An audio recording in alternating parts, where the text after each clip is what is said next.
would like to take this opportunity to thank the armed forces, especially the Indian Army, for having selected Shillong as one of the venues for the Durand Cup. As you know, the Durand Cup is one of the oldest tournaments in the country and one of the oldest tournaments in the world, in fact. And Meghalaya, and especially Shillong being a very football-loving state, it makes a lot of sense for us to be part of this tournament and to host it, and especially to have our own teams also being part of the Durand Cup itself. I would like to congratulate the Honorable Minister of Sports and Youth Affairs and the entire Sports Department for having successfully completed this particular stadium, which is now hosting the tournament. As you can see, that this is at the international standard, and a lot of work has gone into making this stadium what it is today. And I also would like to congratulate him and the team for the successful opening ceremony that we're having today.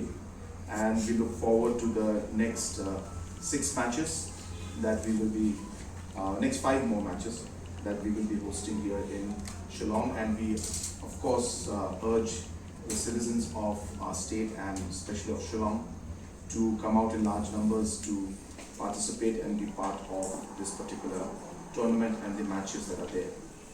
Apart from that, I would just like to share with you also that in the last many years, the government of Meghalaya has been focusing a lot on sports and on sports infrastructure. And just to give you an idea, that when we had initially started our tenure in MDA1, we had roughly about 50 different infrastructures throughout the state, plus minus. And as of today, we have about 275 new structures which are under construction or in progress in different parts of the state. So almost 3, 4, 5 times, in fact, fold increase in the infrastructure, numbers of sports infrastructure that have come up in the state.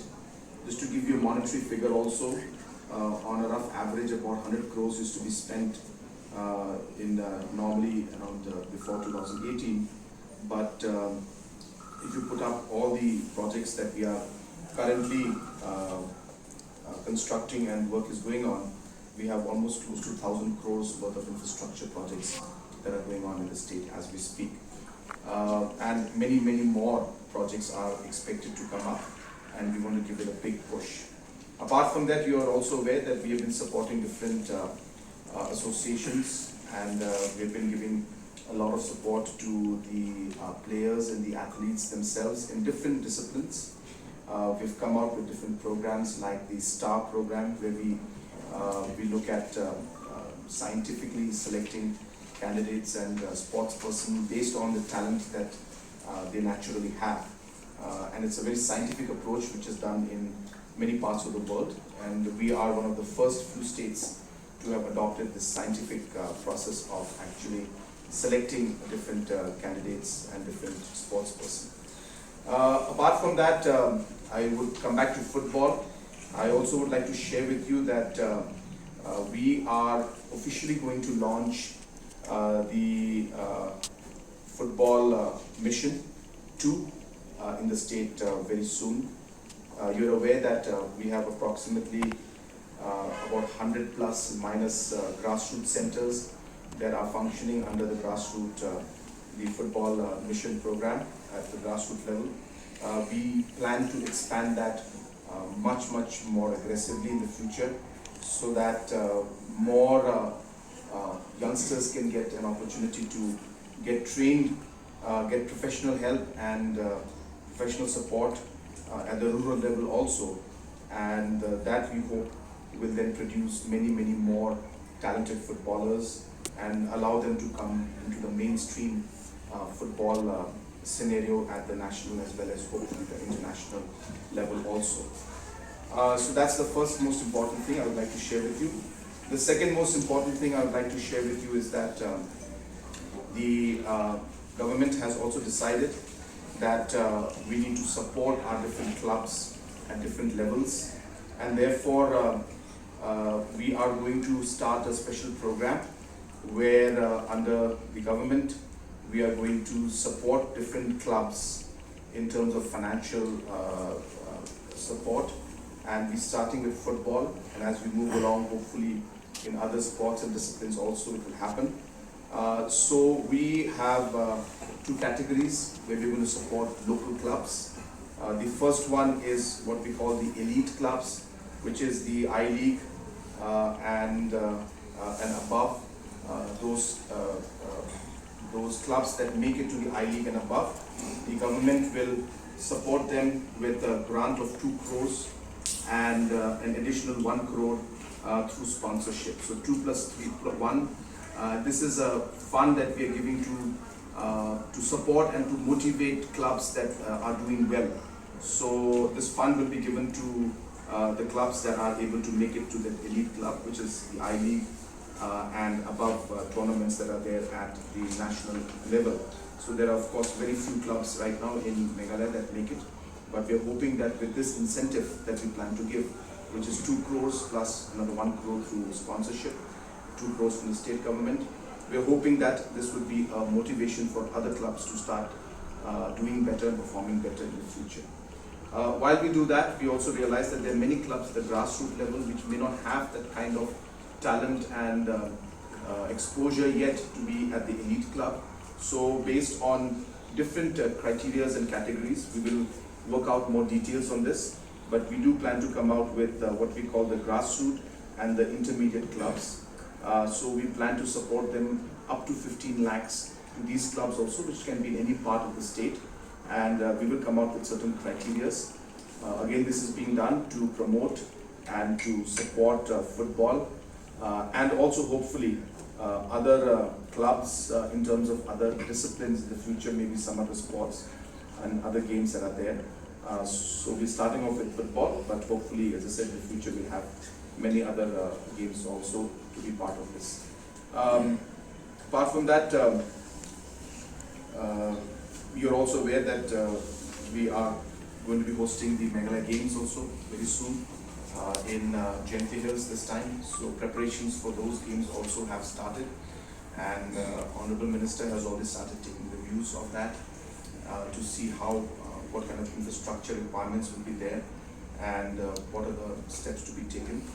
So that's also a very exciting tournament at the games that we look forward to, and this will be the first time that of course Jylla will be hosting the Meghalaya Games in this year, in this season basically, which is 2024-25. So these are the few updates that I had.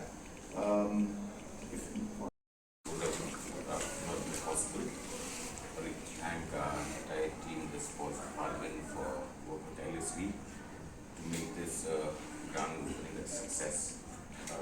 Just a few points that I would like to add is that the government is planning to set up a residential academy, which is a football residential academy of the Northeast United FC, which will be in Mumbai. So just that, I think the rest Uncle CM has already mentioned, but just that point. So that's another very important point, that this residential academy, which will be one of its kind in the Northeast, will be set up, and this is again being done to explore the talent at the grassroots level and give them the opportunity to train and the exposure and the opportunity to play at the national as well as international level. So that's all from our side. We are yet to announce the dates. As of now, like I said, we are going to launch, but the date is not yet set. But very soon. Yeah. But very soon. Yeah. We just wanted to take this opportunity the right time when Durand Cup is happening. It's a football season, so it's a football day, so we thought that to share this information with you. The government is spending a lot of money, but are you happy with the results in the final run-up? You see, these kind of expenditures cannot be seen as an expenditure. You have to realize that this is an investment in our youth. when you invest in sports, you invest in the character of the youth. When you invest in sports, you invest in the discipline of the youth. You are shaping these youths to become better. Whether they win or lose, that's a different part. But to be able to follow your passion, to be able to train, to be able to get discipline in what you do, and to be able to get the opportunity. I think these are things you cannot value or you cannot quantify with winning or losing, or with the money that you spend, as you said. So I won't look at it as expenditure. I look at it as investment in our youth. Well, you So we have about 275 infrastructures, including this, including the 120 or 130 crores of indoor facility going on just behind this particular structure, including the 2 phases of the PS Sangma Stadium. So first phase, the football part is over, but the indoor stadium is still going on. The YGR has been completed. So like that, just Honorable Minister has just recently invested announced and tendered out close to about 7-8 artificial turf things. There are some swimming pools being built up. So stuff like that. So we have got multiple projects going on. Are you satisfied with the quality of construction? Yes, we are obviously. When we have, I'm not an engineer, I'm not a contractor, so I really don't cannot comment on the specifics. But we have mechanisms to check all these aspects. There are situations that do happen, but action is taken accordingly. But we are satisfied with the kind of work that's happening. We are satisfied with the pace that things are happening. You see the example of this stadium. A lot was done to make the stadium. I'm happy about that. But you see what it was and what it is today. And if you go and see the quality of the grass and the actual playing field, the Eastern Command General was mentioning to me that he finds it even better than the Kolkata stadium now. He's saying that the field and the grass and the kind of quality of the stadium that has come out, or the field that's come out with, is even better than what he has seen in Kolkata. And Kolkata is meant to be the best. So I'm not saying that it is the best, but this is the comments that I'm getting from people. So obviously the quality is there, and wherever there is any shortcoming, wherever issues, necessary action obviously will be taken.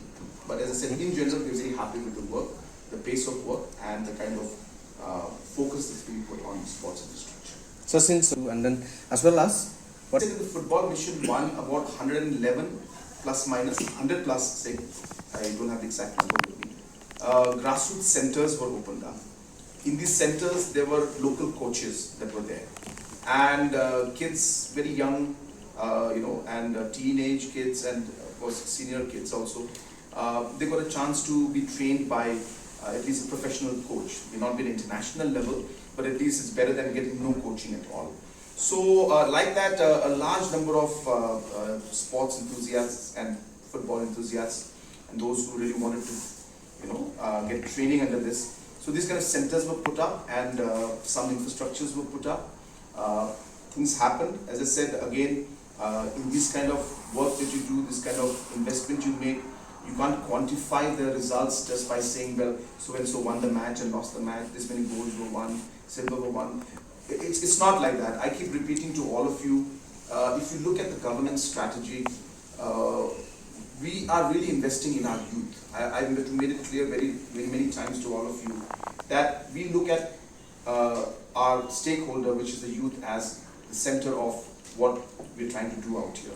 And sports investment is one part of it. We realize that the youth also are very keen on music. So there's a grassroots music program that's going on. We realize that people are a lot into now social media. So if you realize, we have come out with the social media awards, and we have come out with our OTT platform. The idea is really to energize the youth and to really make them productive and constructive, and to shape their character in a positive manner. And all these activities we do, as I said, you cannot quantify them by, say, the gold medals they win or the silver they win. It's ultimately the human beings that they become, because the investments that we make is actually the value and the real satisfaction in what we're doing. So therefore, yes, grassroots, the football mission, one, we have a lot of things we did. some things may not have been the way we thought it would. Therefore, the mission 2 is going to now improve on those aspects, scale it up even more, and try to have more centers everywhere, and maybe try to make it more professional in whatever way we can. The idea being to again link it up with all these other activities that we're doing around us, and ultimately, as I said, give a better opportunity to the youth. So one last question from infrastructure, and can you just update what are those? So basically, if you remember when we had taken over the government in 2018, we were made to understand at that point in time that 2022, when 50 years of statehood will be there, we will be wanting to host the national games, which was decided by the previous government and pitched at the national level. It didn't happen because the national games has a sequence, and there are different states that are there before us. So those states that were there before us, there was a huge delay in the hosting of the games by those states, which at the end of the day, of course, gave us more time to invest in our infrastructure. So that was a plan then, but then even now, if you see, Goa was on the pipeline to host it. I think they're just going to host it now. And after Goa, I think we still have Uttarakhand and Chhattisgarh in line, and then comes Meghalaya's turn. So we may not be able to host it anytime too soon, but we are preparing ourselves for infrastructure development for many other games. So for example, National Games is just one, but there's the Khelo India Games, there's the Northeast Olympics, there is the Meghalaya Games that happen.